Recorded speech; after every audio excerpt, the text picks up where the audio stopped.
Halo Sobat SG, terima kasih telah klik video ini. Pada hari ini bersama saya Kak Abil akan membahas materi tentang dinamika partikel. Di akhir video akan ada latihan soal simak, tonton terus ya video ini sampai habis.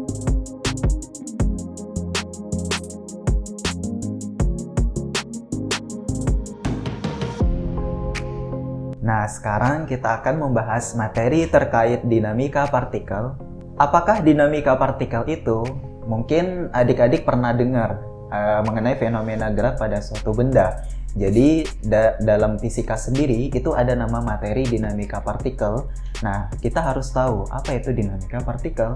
Nah, jadi definisi dari dinamika partikel adalah cabang dari ilmu mekanika yang mempelajari fenomena gerak suatu benda dengan melihat penyebab benda tadi bisa bergerak. Nah, jadi yang menyebabkan benda bisa bergerak itu seperti gaya. Nah, kalau kita melihat fenomena gerak benda dengan melihat penyebab gerak benda tersebut, maka kita sedang mempelajari hukum gerak di sini. Hukum gerak yang dimaksud adalah hukum Newton. Karena kalau kita udah membahas materi dinamika partikel, nah pada dinamika partikel itu yang dibahas adalah terkait hukum Newton. Bisa hukum 1 Newton, hukum 2 Newton, hukum 3 Newton tentang fenomena gerak pada suatu benda. Jadi untuk materi ini kita akan banyak membahas fenomena gerak. Apakah gaya berat, apakah gaya gesek, apakah gaya tegangan tali, dan gaya yang lainnya seperti itu. Yang pertama, kita harus tahu terlebih dahulu pengertian gaya. Gaya merupakan dorongan atau tarikan yang dapat menyebabkan suatu benda bisa bergerak. Jadi ketika kita memberikan suatu gaya, memberikan gaya dorong pada suatu benda, itu berarti pada benda tersebut kita ngasih gaya dorong. Gaya dorong ini biasa disimbolkan dengan F besar. Gaya adalah besaran vektor, sehingga besar dan arah pada gaya diperhatikan. Nah, jadi karena gaya adalah besaran vektor adalah besaran yang nilai dan arahnya itu diperhatikan. Jadi bukan cuma besarnya aja, tapi arahnya juga diperhatikan di sini. Maksudnya bagaimana? Jika gaya arahnya ke kanan, berarti gaya bertanda positif. Jika gaya arahnya ke kiri, berarti gaya bertanda negatif. Sama, kalau misalnya arah gaya ke atas, berarti gaya bertanda positif. Dan jika gaya arahnya ke bawah, berarti gaya bertanda negatif. Nah, gaya sendiri itu muncul akibat interaksi antara dua buah benda, sistem, atau lebih. Jadi, kalau misalnya ada interaksi antara dua benda, maka antara kedua benda tersebut akan terjadi fenomena gaya. Nah, gaya yang muncul ini banyak ya, bisa gaya gravitasi, bisa gaya elektromagnetik, bisa gaya tegangan tali, tergantung gaya yang mempengaruhi benda tersebut. Pada suatu benda bisa bekerja beberapa gaya sekaligus. Maksudnya bagaimana? Jadi pada suatu benda yang sama itu bisa terjadi 4 gaya sekaligus. Bisa ada gaya berat, gaya gesek, gaya tegangan tali, gaya normal. Jika benda dalam keadaan setimbang, maka resultan gaya yang bekerja pada suatu benda adalah sama dengan 0. Benda dalam keadaan setimbang itu maksudnya benda dalam keadaan diam atau tidak bergerak. Ketika benda berada dalam kondisi diam atau tidak bergerak, maka resultan gaya yang bekerja pada benda sama dengan 0. Resultan gaya kalau dalam fisika itu disimbolkan dengan sigma F. Jadi untuk benda dalam keadaan setimbang, sigma F sama dengan 0. Nah, beberapa contoh gaya antara lain. Nah, jadi di sini itu ada 4 gaya yang sering dianalisis pada fenomena dinamika partikel. Yang pertama ada gaya berat, disimbolkan dengan W kecil. Selanjutnya ada gaya normal, disimbolkan oleh N besar, gaya tegangan tali, T besar, dan gaya gesek disimbolkan dengan F kecil. Yang bagian yang pertama kita bahas terlebih dahulu mengenai gaya berat. Gaya berat atau gaya gravitasi adalah suatu gaya yang bekerja pada suatu benda bermassa m kecil akibat percepatan gravitasi g. Jadi di sini gaya berat biasa disebut dengan gaya gravitasi. Gaya gravitasi atau gaya berat ini ada pada benda bermassa. Jadi semua benda yang memiliki massa pasti pada benda tersebut memiliki gaya berat. Jika kita melepaskan sebuah benda dari suatu ketinggian tertentu, maka benda tersebut akan bergerak dipercepat ke bawah, atau benda tadi akan jatuh ke bawah dipercepat. Kenapa benda tadi bisa bergerak dipercepat ke bawah? Karena pada benda tersebut ada percepatan gravitasi. Percepatan gravitasi arahnya ke bawah, sehingga gerak benda ketika dijatuhkan dari suatu ketinggian akan bergerak ke bawah. Nah, percepatan yang mempengaruhi benda itu disebut sebagai percepatan gravitasi bumi, disimbolkan dengan G kecil yang arahnya menuju pusat bumi. Jadi, percepatan gravitasi bumi itu arahnya selalu ke bawah atau arahnya selalu menuju pusat bumi. Jadi, dalam penggambaran besaran fisika, itu gaya berat arahnya selalu ke bawah atau selalu menuju pusat bumi. Untuk besar percepatan gravitasi bumi adalah rata-rata sekitar 9,8 meter per second kuadrat, sehingga berat benda untuk benda yang memiliki massa 1 kg adalah gaya beratnya sekitar 9,8 Newton. Nah, jadi di sini itu kalau misalnya kita ada orang yang sedang nimbang, nah pada orang tersebut itu ada berat atau gaya berat, di mana gaya berat itu arahnya selalu menuju pusat bumi atau arahnya ke bawah. Gaya berat tadi simbolnya W kecil, di mana untuk gaya berat atau gaya gravitasi dirumuskan oleh W sama dengan M dikali G, di mana keterangannya adalah W adalah gaya berat untuk satuan Newton, M adalah massa, satuannya kilogram, yang selanjutnya G adalah percepatan gravitasi dengan satuan meter per second kuadrat. Nah, biasanya di soal fisika sendiri, percepatan gravitasi yang sering digunakan adalah 9,8 meter per second kuadrat, dan kadang-kadang percepatan gravitasinya dibulatkan supaya mempermudah perhitungan menjadi 10 meter per second kuadrat. Seperti itu. Untuk selanjutnya akan dibahas terkait gaya normal. Gaya normal itu disimbolkan oleh N kecil adalah gaya yang timbul pada suatu benda akibat bersentuhan dengan permukaan bidang. Jadi intinya di sini ketika benda itu bersentuhan dengan suatu bidang, maka pada benda tersebut akan bekerja gaya normal. Intinya kalau benda bersentuhan dengan permukaan. Kalau benda tidak bersentuhan dengan permukaan bidang, maka pada benda tersebut tidak ada gaya normalnya. Benda tersebut ada gaya normalnya jika benda bersentuhan dengan permukaan bidang. Nah, permukaan bidang itu di sini ada 4. Misalnya permukaan datar, permukaan bidang miring, atau permukaan dinding, seperti itu. Yang pertama, itu jika gaya normal bergantung pada besarnya gaya lain yang ikut bekerja pada suatu benda. Jadi, gaya normal sendiri itu besarnya bergantung pada besarnya gaya lain yang ikut bekerja pada suatu benda. Jadi gaya normal itu tidak selalu sama dengan massa kali gravitasi, karena gaya normal itu bergantung pada besaran lain, terutama besaran yang arahnya searah dengan gaya normal itu sendiri. Nah, arah gaya normal adalah selalu tegak lurus dengan permukaan bidang sentuh.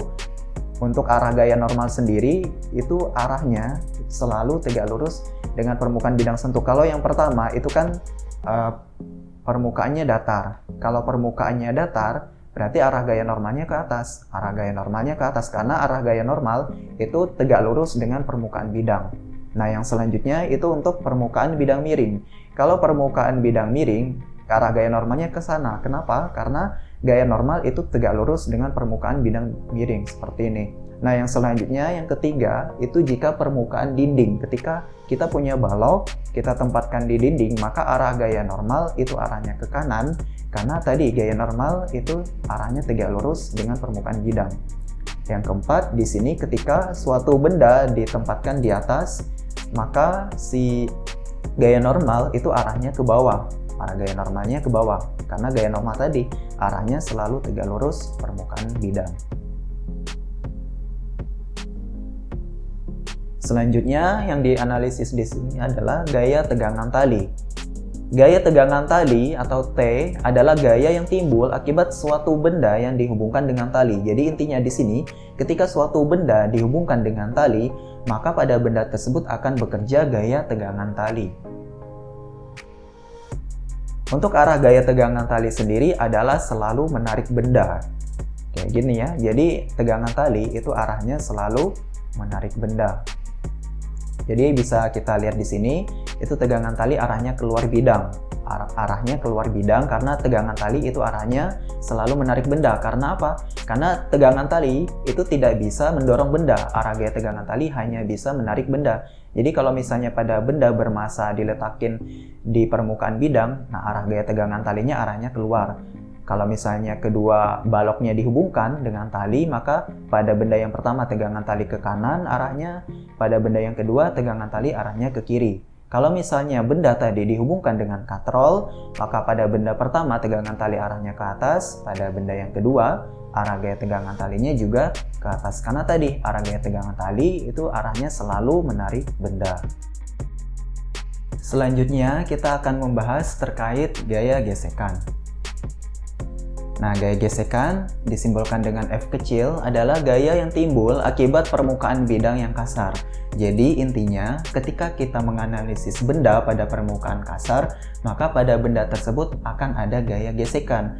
Kalau misalnya permukaannya licin, berarti tidak ada gaya gesekan. Jadi gaya gesekan itu syaratnya adalah permukaan bidangnya harus kasar. Kalau kasar permukaan bidang, maka pada benda akan terdapat gaya gesekan. Kalau gaya gesekan sendiri itu ada dua jenis. Yang pertama ada gaya gesekan statik, yang kedua ada gaya gesekan kinetik.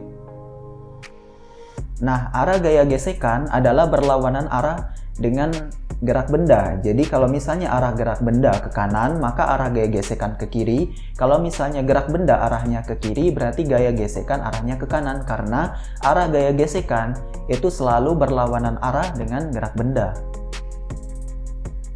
Nah, tadi seperti yang udah dijelaskan, ada dua macam gaya gesekan. Yang pertama itu ada gaya gesekan kinetik, disimbolkan dengan FK. Yang selanjutnya ada gaya gesekan statik atau disimbolkan oleh Fs. Gaya gesekan kinetik itu bekerja untuk benda yang bergerak, kalau gaya gesekan statik bekerja untuk benda yang diam atau tidak bergerak. Nah, yang bagian yang pertama itu kita melihat fenomena saat gaya F diberikan pada balok akan timbul gaya gesek statik antara permukaan balok dengan lantai dengan catatan permukaan bidangnya itu kasar. Ketika permukaan bidangnya kasar, maka akan terdapat gaya gesekan. Nah, di sini karena gaya F yang diberikan itu adalah gayanya kecil atau lebih kecil dari gaya gesekan Fs, maka bendanya masih dalam keadaan diam. Kalau benda dalam keadaan diam, maka pada benda tersebut masih bekerja gaya gesekan statik. Nah, pada gambar yang B, apabila gaya F diperbesar, maka gaya gesek statik juga akan ikut membesar. Karena gaya gesekan statik itu nilainya tidak konstan, nilainya berubah. Nilainya bergantung terhadap gaya dorong yang diberikan pada benda. Jadi gaya gesekan statik itu nilainya tidak konstan. Nah, pada gambar B, apabila gaya F diperbesar, maka gaya gesek statik juga akan ikut membesar.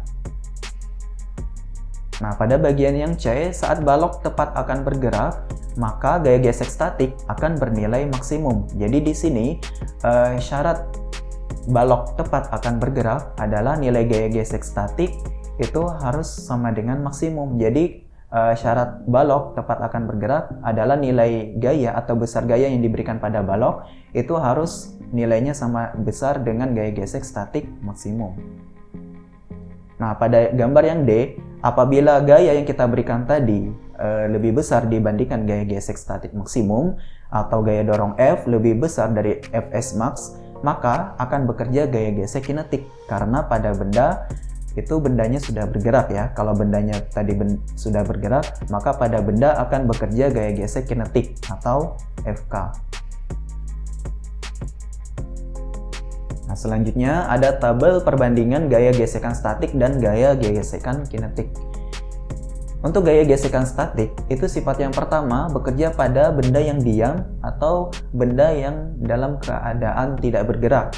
Diam itu maksudnya bendanya dalam keadaan tidak bergerak. Kalau gaya gesekan kinetik atau Fk bekerja pada benda yang bergerak.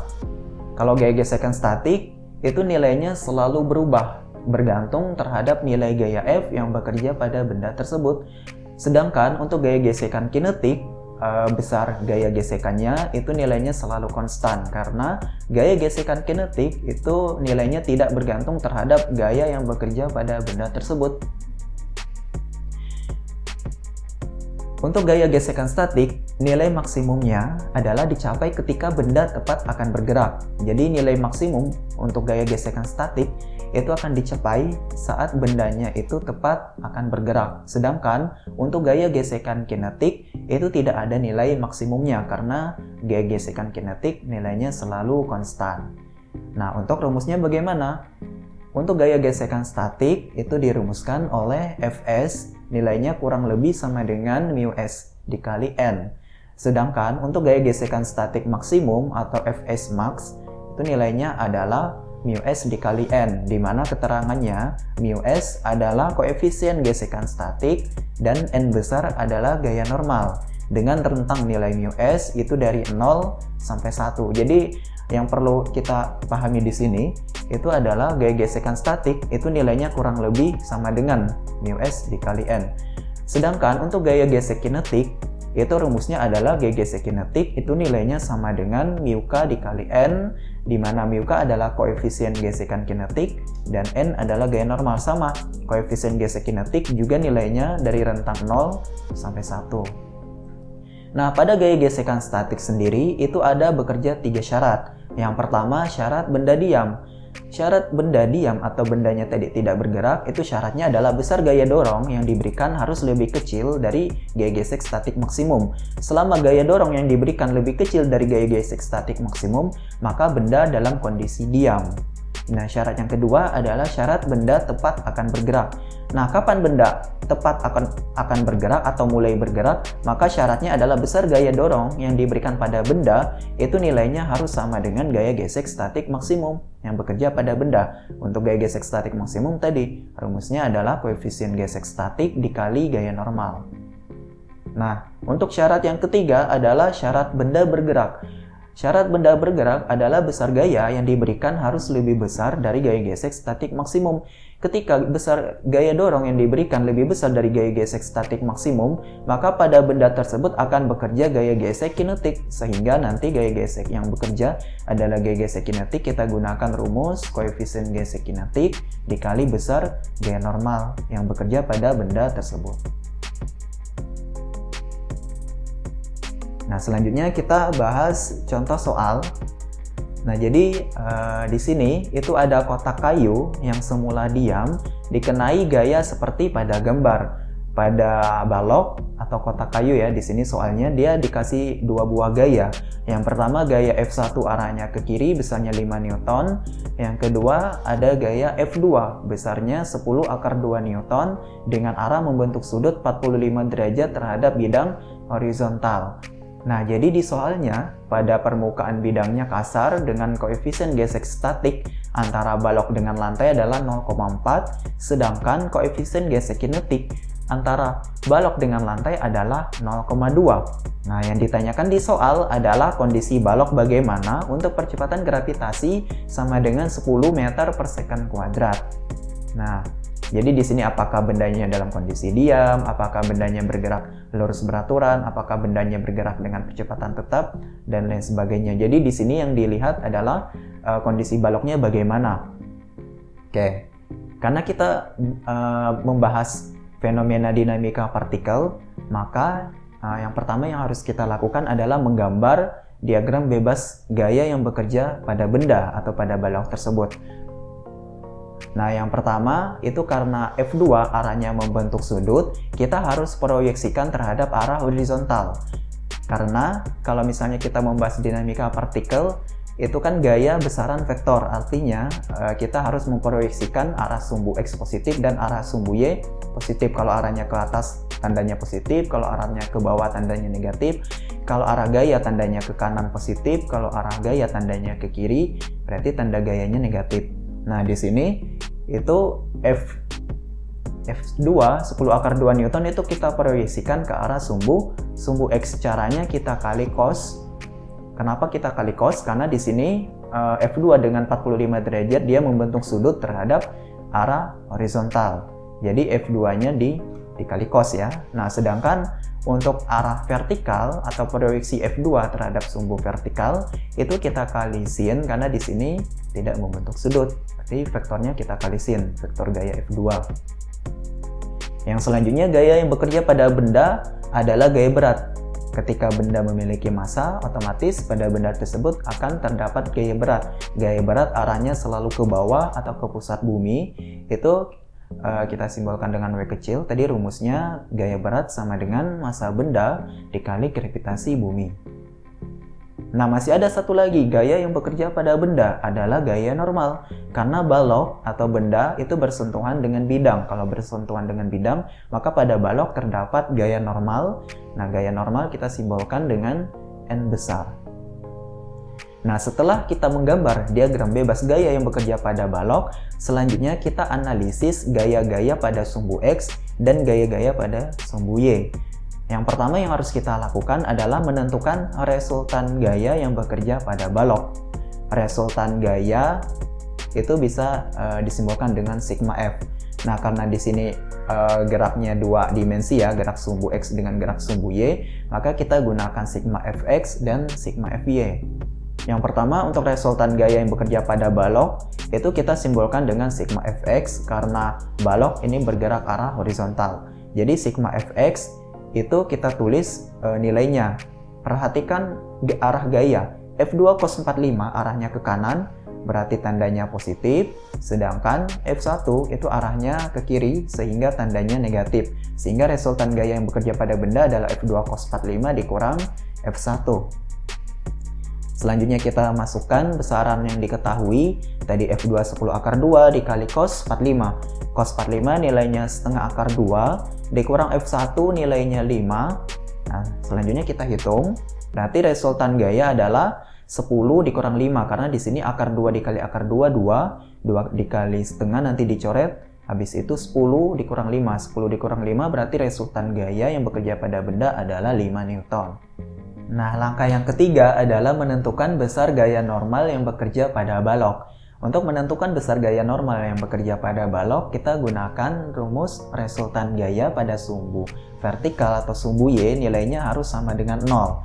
Sigma Fy sama dengan 0, kenapa? Karena pada bidang vertikal itu benda tidak dalam kondisi bergerak. Kalau tidak dalam kondisi bergerak berarti resultan gaya pada sumbu Y sama dengan 0.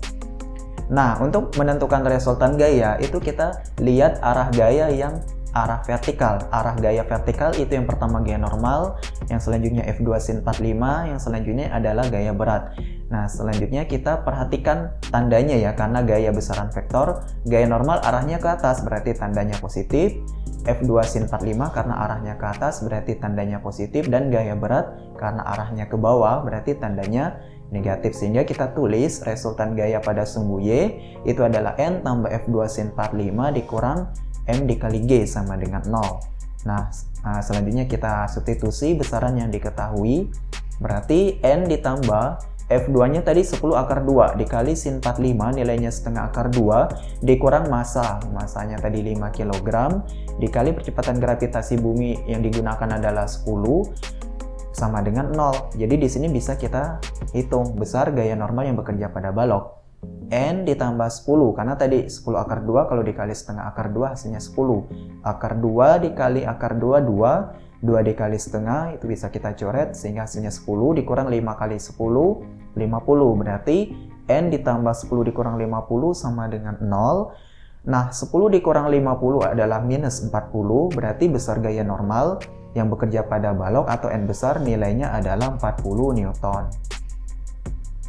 Nah, setelah kita mendapatkan resultan gaya yang bekerja pada balok dan kita sudah mendapatkan nilai gaya normal yang bekerja pada balok, selanjutnya kita harus menghitung besar gaya gesek statik maksimum. Gaya gesek statik maksimum tadi rumusnya adalah sama dengan koefisien gesek statik dikali gaya normal.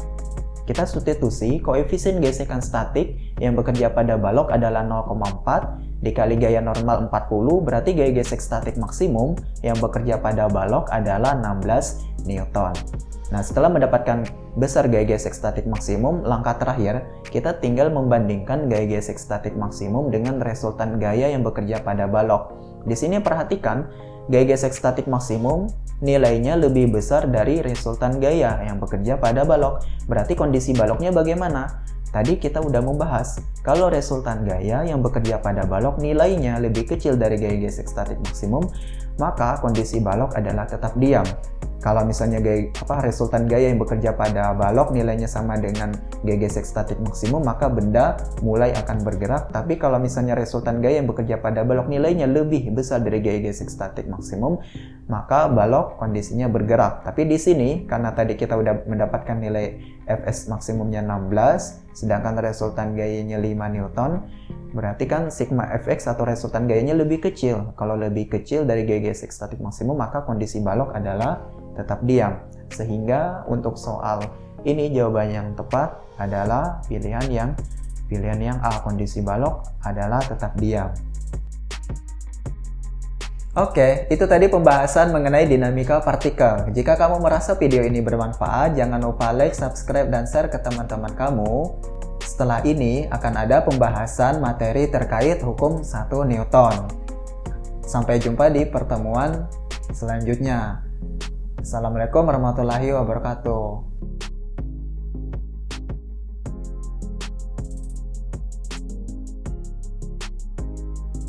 Hai, jika kamu merasa video ini bermanfaat, jangan lupa subscribe, like, dan nyalakan lonceng notifikasi untuk update soal, materi, dan cerita pendidikan lainnya. Cek description box di bawah ini untuk informasi update seputar Bimbel SG. Sampai bertemu di video selanjutnya, sobat!